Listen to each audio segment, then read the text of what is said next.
पिछले लेक्चर में हमने एक्सरसाइज 1.1 लगाया था।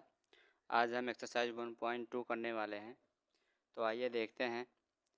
पहला क्वेश्चन है, state whether the following statement are true और false, justify your answer.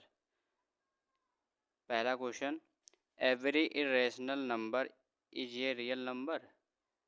Yes, true, क्योंकि because real number is a collection of rational number and irrational number. Every irrational number is a real number, क्योंकि real number rational का भी collection होता है और irrational का collection होता है, मतलब ये दोनों होता है। तो irrational, every irrational is a real number. Question number दूसरा देखते हैं। Every point on the number line is of the form of root M where M is a natural number. ये क्वेश्चन कह रहा है कि हर एक बिंदु जो कि नंबर लाइन पे होती है वो अंडर रूट एम के फॉर्म में अगर हो, where M is a natural number, तो ये तो फॉल्स है, ये नहीं हो सकता है। क्यों नहीं हो सकता है, समझाता हूँ। रूट एम नंबर लाइन पे सबसे पहले देखते हैं, नेगेटिव भी होता है, पॉजिटिव भी होता है, जीरो भी होता है।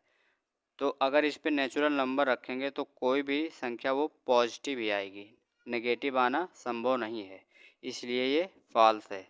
देखिए यहाँ इधर पॉजिटिव होता है, इधर नेगेटिव नंबर्स होते हैं, इसलिए ये फॉल्स है। यहाँ पर खाली पॉजिटिव नंबर्स आएगा अगर हम नेचुरल नंबर एम के जगह पर रखेंगे तो यहाँ पर इसका लैंग्वेज में इसका रीजन लिख देते हैं कि no negative number can be square root of any natural number. ये आपका दूसरा हो जाएगा। तीसरा देखिए, तीसरा क्वेश्चन क्या है, every real number is an irrational number. Every real number, क्या वो हर एक वास्तविक संख्या इरेशनल होगी?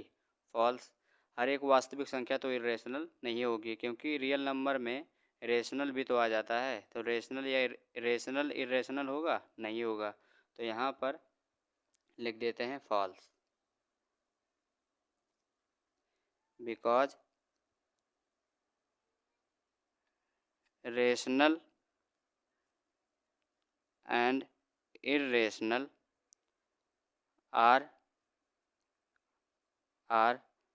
the set of real number। तो यहाँ पर रेशनल और इरेशनल दोनों ही रियल नंबर के सेट होते हैं। तो हर एक रियल नंबर इरेशनल नहीं होगा, वो रेशनल भी हो सकता है। तो यहाँ पे इसका रीजन ये आप लिख सकते हो, कुछ भी सोच समझ के आप बना के लिख सकते हो अगर आपको समझ में आ गया हो तो। क्वेश्चन नंबर दूसरा करते हैं, are the square root of all positive integer rational.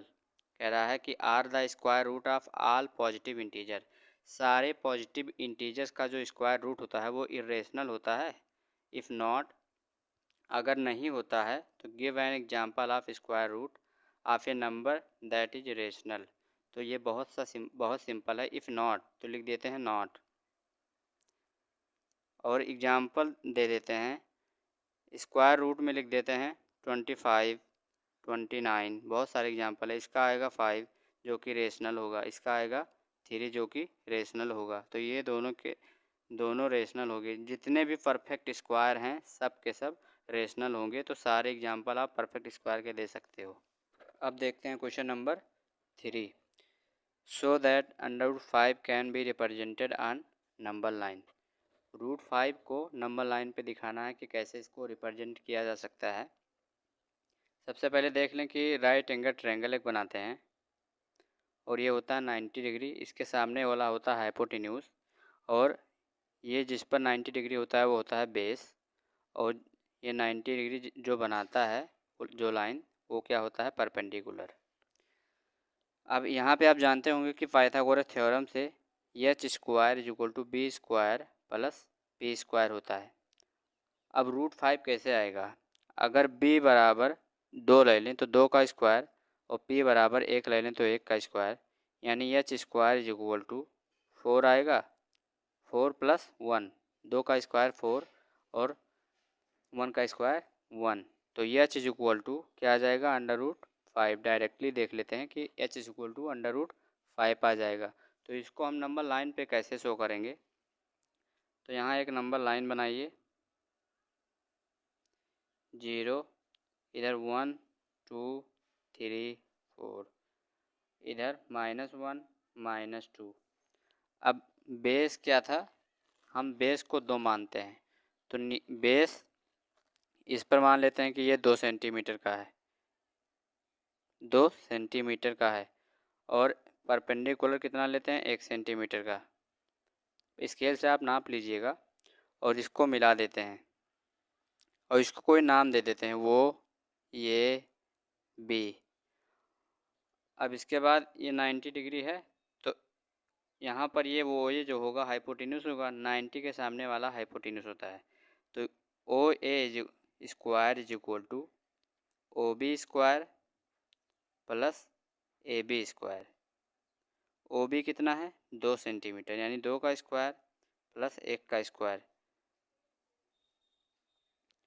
तो O A is equal to कितना आ जाएगा, O A square is equal to 4 plus 1, तो O A is equal to √5। तो यहाँ पर ओ ए कितना आ गया, √5 आ गया।